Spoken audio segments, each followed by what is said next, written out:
Olá, fazendo um resumão aqui da apostila do primeiro bimestre do segundo ano, que eu pedi para vocês lerem, a partir da aula 2, vim relembrando conceitos de democracia e cidadania, a origem desses conceitos lá na Grécia Antiga. Importante lembrar que na Grécia Antiga nem todos eram considerados cidadãos. Esses conceitos de democracia nasce lá, em consequência disso de democracia também, mas nem todos vão ter. Depois o texto vem falando como esses conceitos vão sendo moldados a partir da transição do modo feudalista para o modo capitalista, né? De todas as transformações que ocorrem no final da Idade Média para o início da Idade Moderna, e como que esse conceito de democracia e cidadania chega hoje, né? Principalmente a cidadania, que Aristóteles vai definir como cidadão todo aquele que tem direito e dever perante uma sociedade. Então, ser cidadão é ter direitos e deveres, ser reconhecido como um membro pleno e igual na sociedade. E aí o texto vem mostrando, apresentando alguns documentos, como a Carta de Direitos da ONU de 1948, né, que vai estabelecer ali o direito à educação, à saúde, à habitação, ao lazer, ao salário, a todos, dizer que todos os homens são iguais perante a lei. Vale lembrar que os direitos do homem e do cidadão já foram estabelecidos desde a Revolução Francesa com a Declaração de Direitos do Homem e do Cidadão, e depois essa segunda carta, né, a Carta de Direitos da ONU de 1948, vem reafirmar isso. E aí democracia, né, esse conceito que está tão ligado à questão da cidadania, porque se vivemos numa democracia, temos que ser cidadão e exercer ali o nosso direito de opinar, de dar a nossa opinião nas questões políticas que envolvem a sociedade como um todo, né?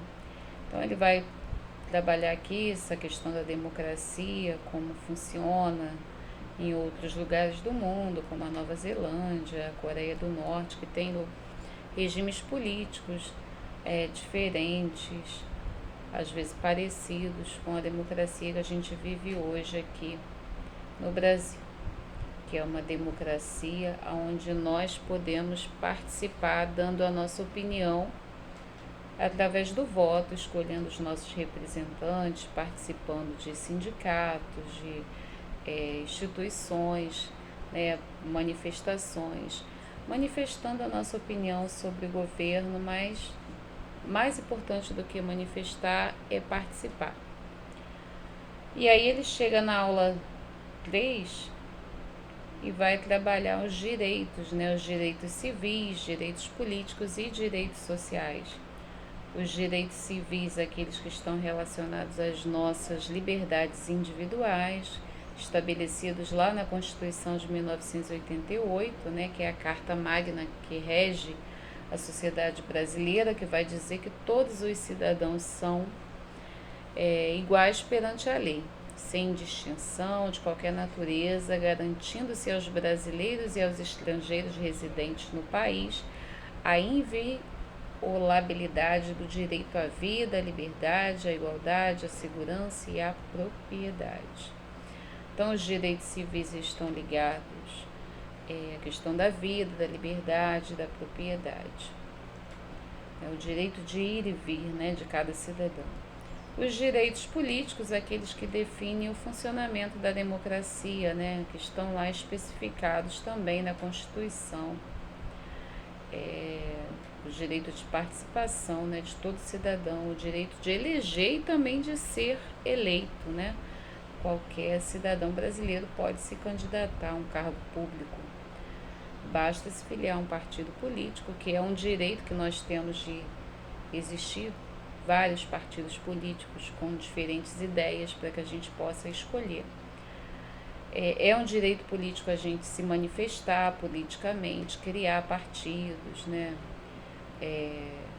para expressar as nossas ideias, né? O que não acontecia até 1985, quando o Brasil vivia uma ditadura militar. Durante o período da ditadura, a população brasileira não podia dar a sua opinião política. Tinha que calar-se frente a todas as decisões do governo. Nos governos democráticos, como vivemos agora, a gente pode dar a nossa opinião, o que a gente acha de qualquer político, de qualquer projeto político que a gente vive. E os direitos sociais, quais são? São aqueles direitos que surgem em razão do tratamento desumano, né, vivido pela classe operária, os direitos da classe trabalhadora, né? Aí ele fala que cita a Revolução Industrial na Europa, no século XVIII, né? Que surgem os primeiros direitos liberais ligados à questão da liberdade, igualdade, fraternidade, que é o tema da Revolução Francesa, o lema, né, da Revolução Francesa.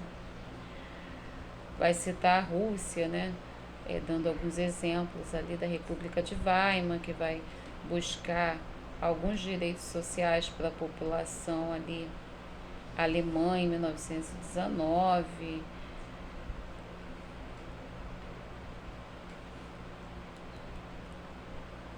vai dizer que os direitos sociais são mais passíveis de interpretação, mas não são os direitos coletivos que devem ser ofertados pelo Estado por meio de instituições políticas e públicas, né?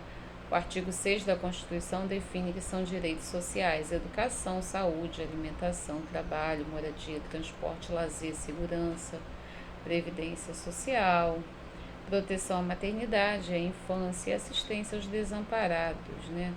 Ou seja, são direitos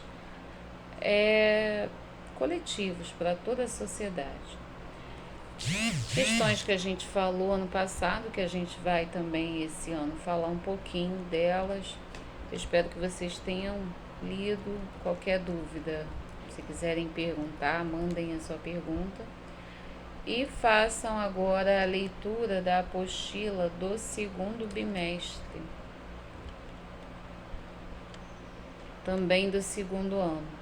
Vou postar um exercício na plataforma sobre essa apostila. Façam a leitura da aula 1 e 2 e eu vou postar um exercício lá para vocês, tá bom? Em breve a gente comenta um pouquinho sobre os assuntos abordados nessa apostila também, tá bom? Fiquem bem.